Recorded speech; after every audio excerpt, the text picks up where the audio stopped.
tonight, I don't have a whole lot of time right now, but I wanted to get this review out because I just finished this book and I want to get my thoughts out on it. And of course, that is Maniac Cop 3 by Christian Francis. This is a novelization based off of the original screenplay rather than the film. And he makes it clear from the very beginning that that is the case. I'd like to thank Echo On Publications, not Echo Icon, Echo On, and I apologize to Christian and everyone involved with Echo On. I have been saying the wrong publisher for my previous reviews for them. Let's talk some Maniac Cop 3. It's been a few years since Maniac Cop 2. The killings were blamed on Turkel, that creepy guy that liked to strangle strippers.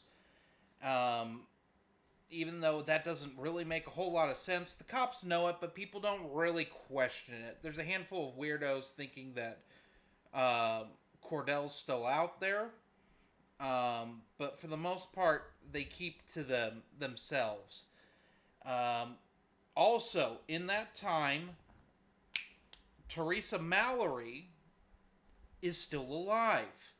Yeah, so I didn't really talk about this in my Maniac Cop 2 novelization review, but one of the big differences between Christian Francis's novelization and the film is that Teresa Mallory lives and is in a coma. It's brought up for like one sentence briefly, and it's solely because he wrote all these novelizations with a plan. And I honestly think he wrote the previous two novelizations just to write this. And I'm so thankful that he did. So, Cordell is back. We don't know why until near the end of the book, but he is clearly a zombie. Not like gonna eat your brain zombie, but more like a voodoo zombie, which is kind of dope. Yes, voodoo zombies are a thing in this book. We have a new detective, Detective Mujian, and Dr. Fowler are our two main characters. Dr. Fowler runs she's part of a hospital that also helps deal with the criminally insane and ill. It's like part of it's like a prison, but part of it's like a regular hospital. And Teresa Mallory is being kept there on like a ventilator. She's been in a coma for years. Moon Jian was a friend of her father's, and he is easily the coolest character that is in this entire series, and I wish he was in the third film. He is actually like a normal dude. And he has a background in he's a detective, but he also has a background in like voodoo and stuff that we see a little bit in this, which is cool. And he's trying to keep Teresa alive because a lot of people want her just be taken off life support. And then killings start happening in the hospital. Who's to blame? Well, it's clearly Cordell. And he wants Teresa for his own weird, nefarious ways that I will not get into. But this book's kind of shocking. There's some really gross subject matter that's brought up in this.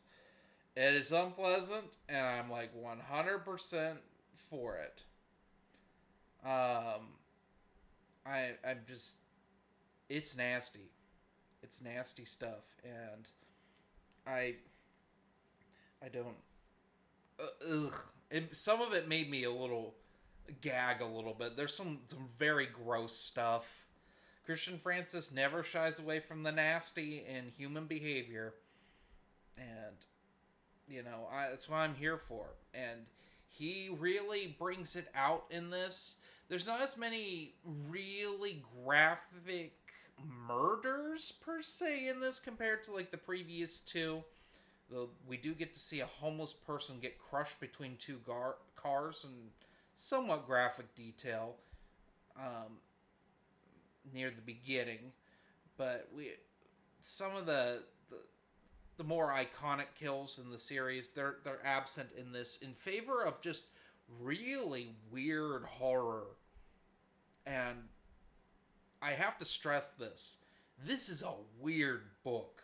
It's really weird. The fact that there's a third Maniac cop, like, story is pretty strange.